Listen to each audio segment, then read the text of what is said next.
ऐसे रंगीन कीड़े बन जाते हैं।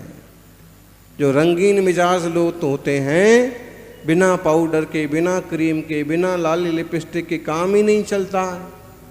बिना हीरो बने इनको जमता ही नहीं है। बाहर से ऐसे टिप टॉप बन जाएंगे और भीतर से ऐसा राग द्वेष मोह क्लेश चल रहा है। ऐसे लोग जो है रंगीन कीड़े बन जाते हैं। बाहर से बहुत सुंदर दिखते हैं और भीतर से। इसलिए ज्ञानियों ध्यान रखना, अपन बाहर से भले थोड़े कम अच्छे दिखें लेकिन भीतर से अच्छे होना चाहिए। नेचुरल ब्यूटी, स्वाभाविक, जैसे हैं सो ठीक है। बाल सफेद हो गए तो हो गए, झुर्रियां पड़ गई तो पड़ गई, कमजोर दिख रहे तो दिख रहे, सांवले दिख रहे तो दिख रहे।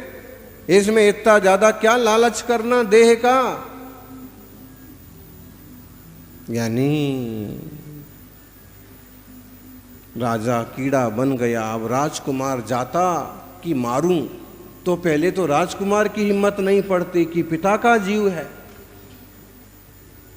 तो राजकुमार ने मुनिराज के पास जाके सारी बात कही कि मरते वक्त पिताजी ने कहा था कि ऐसा ऐसा कीड़ा बन जाऊंगा। आपने उनको जैसा बताया था पूरी कथा उनने हमको बताई, लेकिन अब वो मरने को तैयार नहीं। जैसे हम तलवार ऐसे करते हैं कुचलने के लिए, तो वो अंदर मल में घुस जाता है। अब कितने सम्मान से बोल रहे उस कीड़े के लिए भी, पिताजी क्या करेंगे आप, कैसे बचाएंगे अपने को इन सारी गतियों से, परिणतियों से। उसका एक ही रास्ता है, सम्यक दर्शन, वीतरागता, स्वरूप की समझ। जब हम अपने को समझ जाएंगे और रागादि भाव कम पड़ते जाएंगे, अहंकार और क्रोध मिटते जाएंगे, तो हम भी शुद्ध होते जाएंगे। आत्मार्थियों, मुनिराज ने कहा कि मैं तो कुछ नहीं कह सकता कि तुम कैसे मारो कैसे ना मारो। इतना जरूर कह सकता हूं, यो यत्र निवसन्नास्ते स तत्र कुरुते रतिम, यो यत्र रमते तस्मा दन्यत्र सना गच्छति। जो जहाँ पर रहता है वो उसी में मगन हो जाता है और फिर वहाँ से और कहीं जाना नहीं चाहता है। अगर वो कीड़ा भी बन गया तो उसी माहौल में वो मस्त है, वो मरना नहीं चाहता।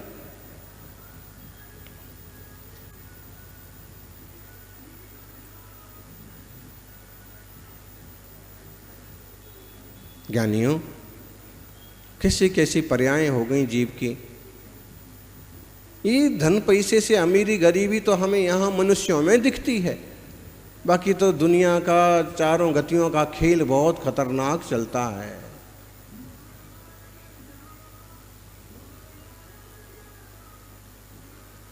जिन धर्म ये वीतरागता का मार्ग हम समझ जाएं तो हमारा मंगल होगा।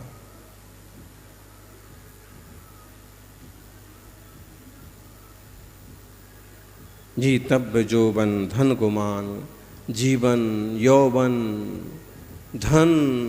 बोले काहे का गुमान करते हो, ये तो जल के बुदबुदों की भांति है। अमीर गरीब होते देर नहीं लगती और गरीब को अमीर होते भी देर। अब देख लीजिए, एक अंबानी जी हैं, एक वो भी कितने परेशान चल रहे हैं, और दूसरे अंबानी जी कैसे आनंद मौज मार रहे हैं सगे भाई। लेकिन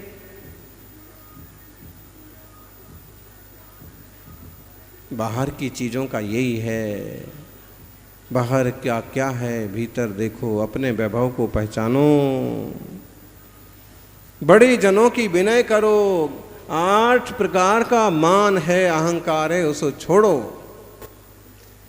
ज्ञानम पूजा कुलम जाति, बल मृद्धि तपो बपू, अष्टावाश्रित मानित्वम स्मय माहो गतस्मया। ज्ञान का मद होता है। कई पंडित जी लोगों को ऐसा बड़ा भारी अहंकार होता है, मुझसे बड़ा ज्ञानी कोई नहीं। अरे बड़े बड़े ज्ञानी हो गए और ज्ञान का क्या अहंकार करते हैं। कई बार इसी जीवन में पढ़ाई करते करते भी माइंड आउट हो जाता है। एक इंजीनियर किया हुआ युवक आया, उसके माता पिता ने कहा कि इसने इतनी बड़ी पढ़ाई की और अब इसका जो है इसको कुछ नहीं समझता, कुछ नहीं समझता, कुछ भी बड़बड़ाता रहता है, कोई बात नहीं समझता। ज्ञान का क्या है, इच्छायुक्त समय ज्ञान का, अपने अंतरंग ज्ञान को, ज्ञानम पूजा, पूजा प्रतिष्ठा है, बड़ा मान सम्मान हो रहा था, ताजे ताजे हो रहा। देख लो, जब तक अमुक व्यक्ति अमुक पद पर है, उपराष्ट्रपति पद पर है, तब तक कितने लोग पूजा कर रहे, बुला रहे, और पद गया तो पूजा भी गई। ज्ञानम पूजा कुलम, कुल का भी मद मत करो, जाति का भी मद मत करो, बल का भी मद नहीं करो।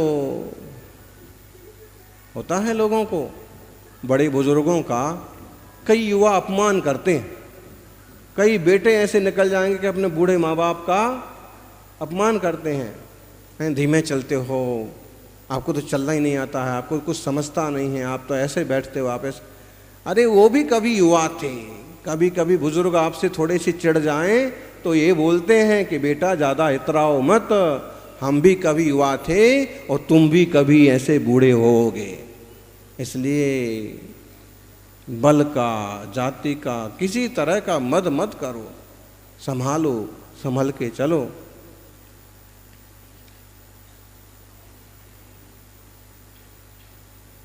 रिद्धि का मद होता है, रिद्धि का मद भी मद ही तो है। रिद्धियां कोई शाश्वत रूप से थोड़े यही आती हैं। संसार में परिवर्तन में सब कुछ बदलता रहता है। तप का मद होता है, मैं इतना तपस्वी हूँ। लेकिन आचार्य महाराज को हमने देखा, तपस्या का कभी कोई अभिमान नहीं। अभी संघ में भी बड़ी अच्छी तपस्या कर रहे हैं अनेक साधु। तप का मद मत करो, स्थिर नाम कर्म का उदय है, पुण्य कर्म का योग है कि आपको तपस्या करना जम रहा, वरना वो हालत बन जाती है कि 4-4 बार खाओ तो भी शरीर कांपता रहता है। तो तपस्या करो अगर स्वास्थ्य अनुकूल है तो। शरीर का मद, मैं इतना सुंदर हूँ, मैं इतना सुंदर हूँ, हैं। यानी सफ़ेद दाग होने में आजकल कोई देर नहीं लगती। अच्छे अच्छे सुंदर लोग अगर दूध सफ़ेद दाग निकल आते हैं तो कैसे फील करते हैं, वो अपने आप को कैसे छुपाते फिरते हैं। अब उन्हें कौन समझाए कि छुपाने की कोई ज़रूरत नहीं है, ये तो कर्म का विपाक है। जो है सो है, शरीर जैसा है सो है। एक इस टाइप की बीमारी होती है कि चेहरे पर ढेर सारी फुंसियाँ हो जाती हैं, शरीर में किसी तरह का घाव होता है, सिर पर होता है, बहता रहता है। ऐसे हमने 2-3 देखे। अब बताइए उनके मन पर क्या बीतती हो। अब वो इतना ही समझ लेवे कि कम से कम इंसान का चोला तो है, मन वचन काया 3 चीज की उपलब्धि है। इसके बल पर हम तत्व ज्ञान कर सकते हैं, वेद विज्ञान कर सकते हैं। और ये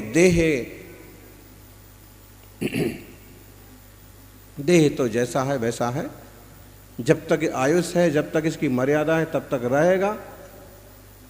शरीर का ना तो अहंकार करो और ना शरीर के पीछे। लोग जो हैं अगर बाल झड़ जाएं तो उन्हें बड़ी शर्म लगती है।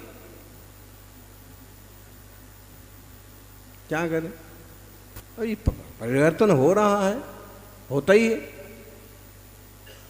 कई लोग ऐसे होते हैं कि अगर शरीर का रंग बदल जाए या झुर्रियां पड़ जाए तो आत्महत्या तक कर लेते हैं। इससे फायदा क्या हो रहा है? ये समझो कि तुम ना भी मरो तो भी एक दिन मरना तो है ही। अब अगर आपने ये समझ लिया कि देह देह है और चेतना चेतना है, आत्मा आत्मा है, शरीर का न तो अहंकार करो और शरीर कमजोर पड़ जाए तो हीन भावना भी मत करो। हीनता की भावना बड़ी बुरी भावना है। अपने आप को तुच्छ मत समझो। देह को देह जानो, आत्मा को आत्मा जानो।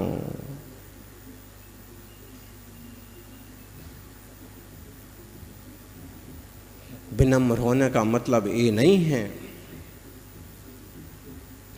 कि आपने अपना सम्मान खो दिया।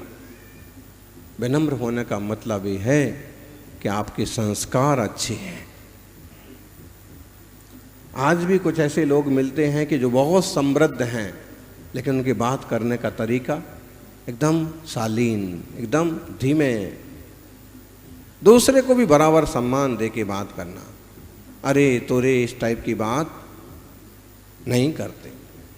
अपन सभी इस बात को समझ लें कि 10 लक्षण जैसे पर्व हमें ये समझाते हैं। क्षमा स्वभाव है, मृदुता स्वभाव है। कभी हम जब मान को लादे फिरते हैं ना,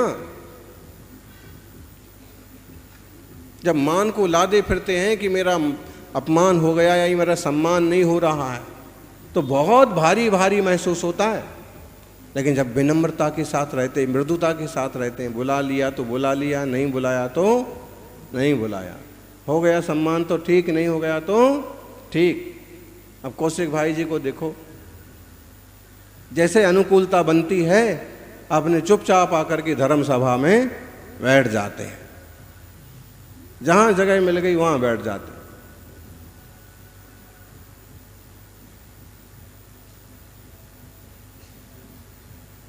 घर और परिवार, समाज और कुटुंब अकड़ से नहीं चलते हैं, विनम्रता से चलते हैं। ऐसे ही शरीर की, मन की शुद्धि विनम्रता से होती है, आत्मा की निर्मलता विनम्रता से होती है। इसलिए विनम्र बनिए। विद्या ददाति विनयम, विनया ददाति पात्रताम, पात्रत्वा धनमाप्नोति, धनात् धर्मा तथा सुखम। एक छोटी सी कविता बहुत पहले सुनी थी कि मैं अहंकार से ऐंठा हुआ, एक दिन था अपने घर के मुड़ेर पर बैठा हुआ, तभी दूर से उड़ता हुआ, एक दिन का आँख में मेरी घुसा, मैं तिल मिला उठा, हुआ बेचैन सा। लोग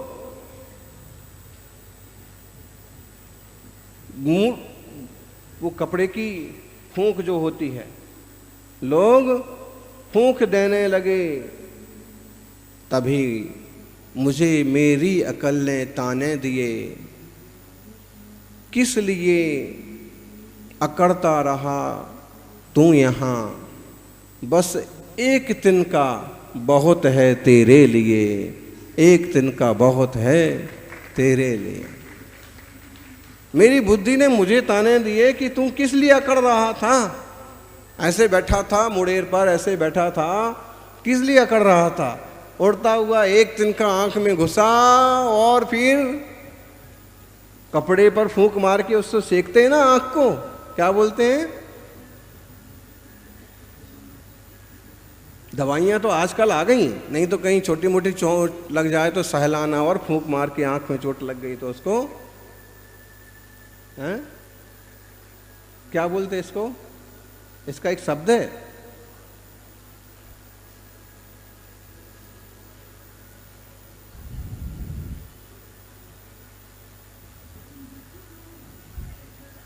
किस लिए अकड़ते रहे, बोले बड़े बड़े लोगों की बात है ये।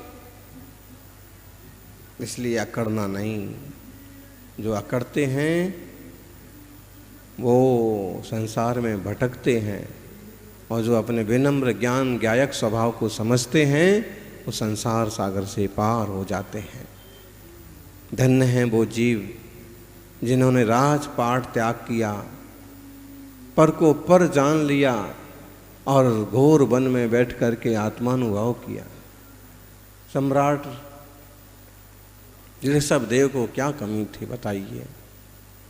तीर्थंकर सबके सब क्षत्रिय और सम्राट हैं, सम्राट के बेटे हैं, लेकिन जब उनने पर को पर जाना, स्वा को स्वा जाना, फिर ये हिसाब नहीं लगाया कि लोग क्या कहेंगे। जिस दिन बोली लग रही थी उस दिन कोई हमारे पास आके धीरे से बोला, महाराज जी कुछ करो, बोली कम से कम इतने में जाना चाहिए। देखो छोटे छोटे साधुओं की बोली भी कितनी बड़ी बड़ी जा रही है। तो हम सिर्फ मुस्कुरा दिए कि ज्ञानी इस झंझट में मत पड़ो, आपका विकल्प अपने जगह सही है, लेकिन द्रव्य क्षेत्र काल के अनुसार काम होते हैं, ज़्यादा मोथा फोड़ी करने से काम नहीं। अब हम क्या अनुपात करें, क्या तुलना करें, और ये तुलना करने में हम दुखी हो जाते हैं। हम छोटे हो गए, लो हमारी पाद प्रक्षालन की बोली तो इतनी सस्ती में चली गई, अब हम छोटे हो गए। ये इस टाइप के कुछ भी हिसाब लगाते हैं गृहस्थ लोग भी। हमारे घर की शादी जो है उनसे बढ़िया होना चाहिए, हमारे घर का वास्तु उनसे बढ़िया होना चाहिए। अगर धर्म ध्यान के मामले में गृहस्थ इसी ढंग से सोचने लग जाए ना कि हमारे यहाँ का चातुर्मास उनसे बढ़िया होना चाहिए,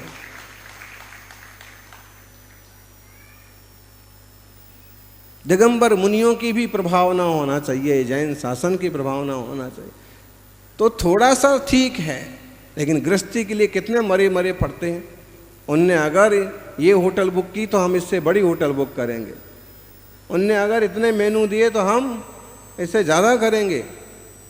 संसार के लिए बहुत कुछ सोचते हैं, लेकिन ध्यान रखना आप कुछ भी नया नहीं कर रहे हैं। जो कुछ आप कर रहे हैं ऐसा करने वाले बहुत आए और चले गए। अगर नया कुछ होगा तो वो होगा आत्मानुभूति, सम्यक दर्शन, सच्चा धर्म और अपनी अंतरंग श्रद्धा। इस तरह का उपक्रम करें। श्रावकों का अपना स्वाभिमान होता है। स्वाभिमान का मतलब होता है अपने धर्म की, अपने संस्कारों की रक्षा करना। स्वाभिमान का मतलब होता है अपने आचार विचार से नीचे नहीं गिरना। तो स्वाभिमान भले आप रखिए, लेकिन फिजूल का अभिमान कभी मत करिए। सभी निरभिमान चैतन्य स्वभाव को जाने पहचाने और पूरा समाज विनम्रता के साथ मिलजुल कर के चले। अगर एक झुक जाए तो दूसरा भी मुलायम पड़ जाएगा। लेकिन अकड़े फिरते हैं, नहीं बात करना, नहीं बात करना। कई बार ट्रस्ट में ही, मंदिर में, कमेटी में भर जाते। अरे भाई, आप 5, 7, 10 जने एक साथ काम करने के लिए आए हैं, आप सबका उद्देश्य एक है। अब इसमें क्या किसी को छोटा बड़ा समझना। जो जिस तरह की जिम्मेदारी लायक है वो काम उठाओ और करते जाओ। करोगे तो काम होगा। बातों बातों में इसमें उसमें लगे रहोगे, अपने आप को अपमानित महसूस करोगे या किसी को अपमानित महसूस कराओगे तो कुछ नहीं हो पाएगा। तू में ही समय निकल जाएगा।